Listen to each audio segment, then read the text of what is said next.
పుండరీకుడు.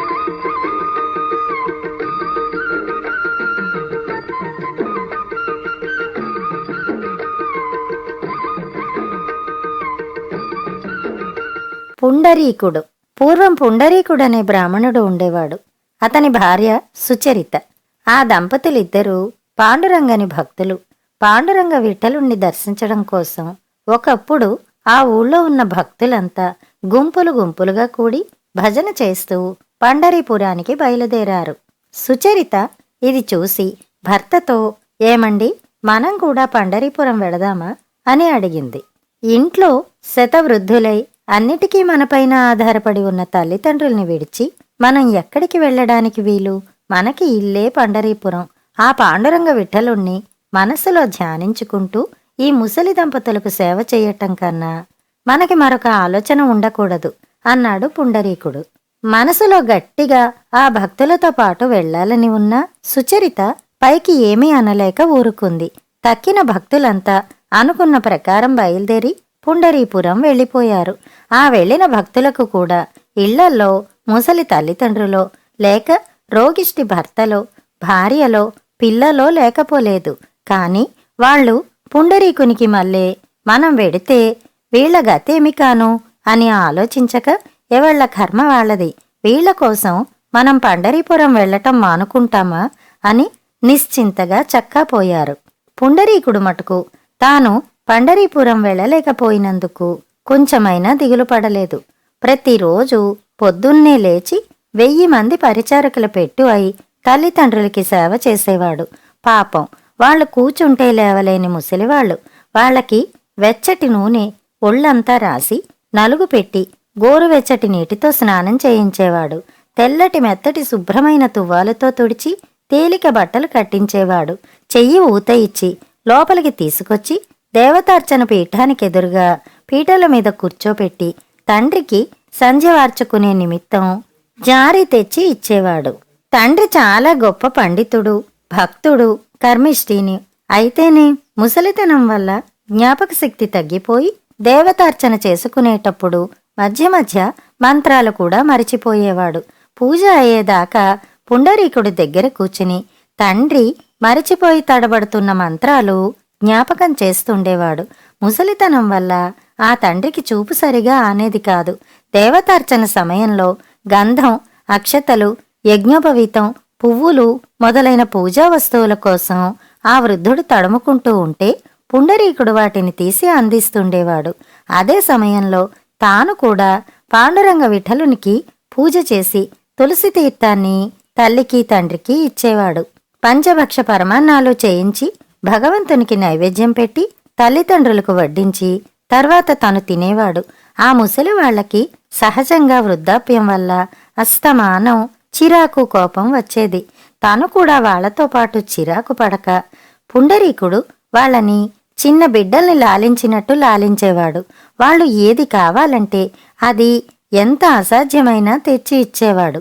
పుండరీకుడు ఈ విధంగా తల్లిదండ్రులకు సేవ చేస్తూ వెనక దిగడిపోగా తక్కిన భక్తులంతా జయ పాండురంగ విఠలే అని భజన చేస్తూ పండరీపురం చేరుకున్నారు. వాళ్ళు ఆలయంలో ప్రవేశించేసరికి పాండురంగడు గుడిలో లేడు. ఆ పీఠం ఖాళీగా కనపడింది. స్వామి ఏడి, స్వామి ఏడి అంటూ భక్తులంతా కలవరపడ్డారు. స్వామి తిరిగి వస్తాడేమోనని వాళ్ళు అక్కడే చాలాసేపు కనిపెట్టు కూర్చున్నారు. ఆ రోజల్లా స్వామి తిరిగి రాకపోయేసరికి వాళ్ళు చక్కాపోయి మళ్లీ మన్నాడు వచ్చి చూశారు. అప్పటికీ స్వామి రాలేదు. అలా ఎన్ని రోజులు పండరీపురంలో కనిపెట్టుకుని ఉన్నా స్వామి రాలేదు. భక్తులకు ఇదంతా ఏమీ అర్థం కాలేదు. ఆఖరికి ప్రాణం విసిగి భక్తులంతా తిరిగి పుండరీకుడున్న తమ గ్రామానికి చేరుకున్నారు. పాండురంగస్వామి దేవేరితో సహా గుడి వదిలి పుండరీకుడున్న ఊరికి వచ్చేయటమే ఆయన గుళ్ళో లేకపోవటానికి కారణం. వృద్ధులైన తల్లిదండ్రులకు పరిచర్య చేస్తూ తన్ను చూడటానికి ఆ మహాభక్తుడైన పుండరీకుడు తన వద్దకు రాలేకపోయాడు కదా అని పాండురంగడే అతని వద్దకు వెళ్ళాడు. కాని ఈ దేవరహస్యం సామాన్య జనానికి ఏం తెలుస్తుంది? స్వామి వచ్చి పుండరీకుని ఇంటివాకిటి నిలబడే వేళకి అతను తన తల్లిదండ్రులకు భక్తి శ్రద్ధలతో నీళ్లు పోస్తున్నాడు. పుండరీక, భక్తాగ్రేసర, నువ్వు పండరీపురం రాలేకపోయావని తెలిసి మేమే నీ వద్దకు వచ్చామయ్యా అని స్వామి పుండరీకుణ్ణి పిలిచాడు. స్వామి, ఇదిగో వచ్చేస్తున్నా, ఒక్క క్షణం ఆగండి. మా తండ్రికి నీళ్లు పోసియటం అయ్యింది. వెంటనే తుడవకపోతే వృద్ధుడికి జలుబు చేస్తుంది.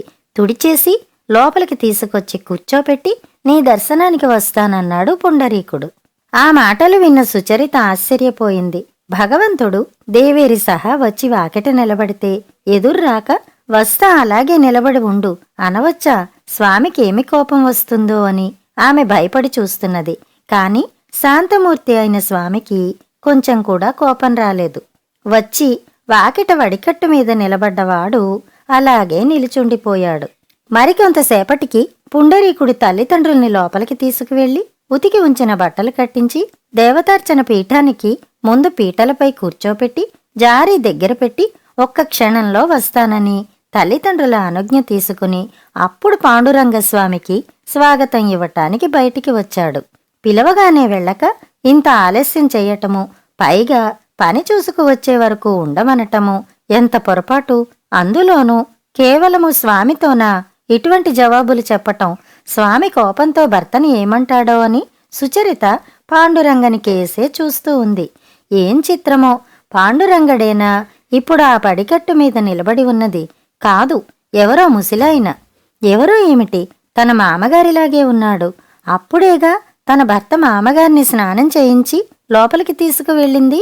అంతవరకు ఆ పడికట్టు మీద స్వామి పక్కన నిలబడి ఉన్న దేవేరి కూడా ఇప్పుడు కనపడదే. ఆమె స్థానే తన అత్తగారికి మళ్ళే ఉన్న ముసిలామ ఎవరో నిలబడి ఉంది.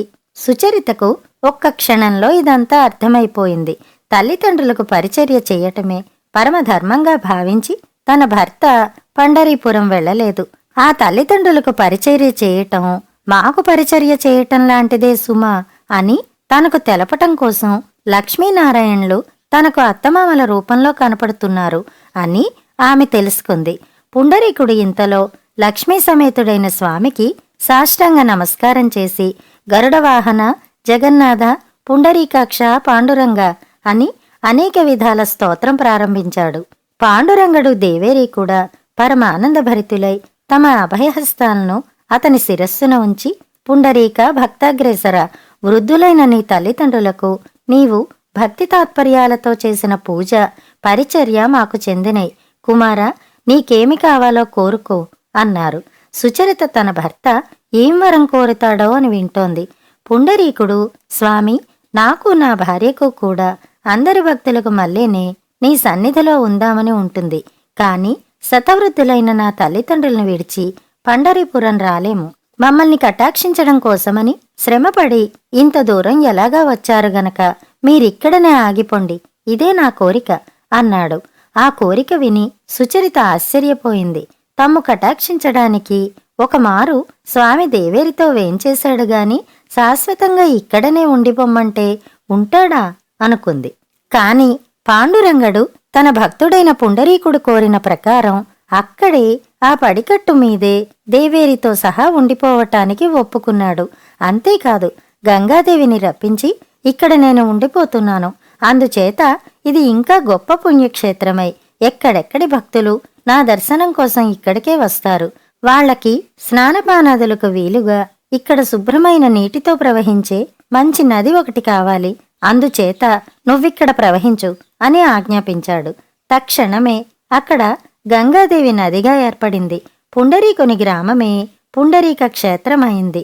పాండురంగని దర్శనం కోసం భక్తులే కాక బ్రహ్మ, శివుడు మొదలైన దేవగణమందరూ అక్కడికి వస్తుండేవారు. ఊళ్ళో ఉన్న భక్తుల సంతోషానికి మేరలేకపోయింది. పుండరీకుని సంగతి తెలిసాక వాళ్లందరికీ ఒక కొత్త జ్ఞానం కలిగింది.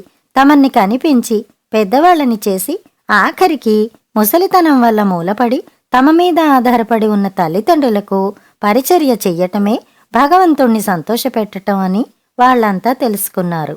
మానవులందరకు కొన్ని కొన్ని విధులు ఏర్పడి ఉన్నాయి. ఎలా అంటే బిడ్డలు తల్లిదండ్రులను సేవించడం, భార్యలు భర్తలను సేవించటం, భాగ్యవంతులు పేదవారికి సహాయపడడం, ఆరోగ్యవంతులు వ్యాధిగ్రస్తులకు పరిచర్య చేయటం. ఈ విధులను పాటించక చేసే భక్తుల పూజలు వ్యర్థమే అవుతాయి. తన విధి నెరవేర్చిన పుండరీకుని వెతుక్కుంటూ ఆ దేవుడే వచ్చి భక్తుని కోరికలు నెరవేర్చాడు. తమ విధులు పాటించని భక్తులు పండరీపురం పోయి వ్యర్థంగా తిరిగి రావలసి వచ్చింది. కథ కంచికి, మనం ఇంటికి.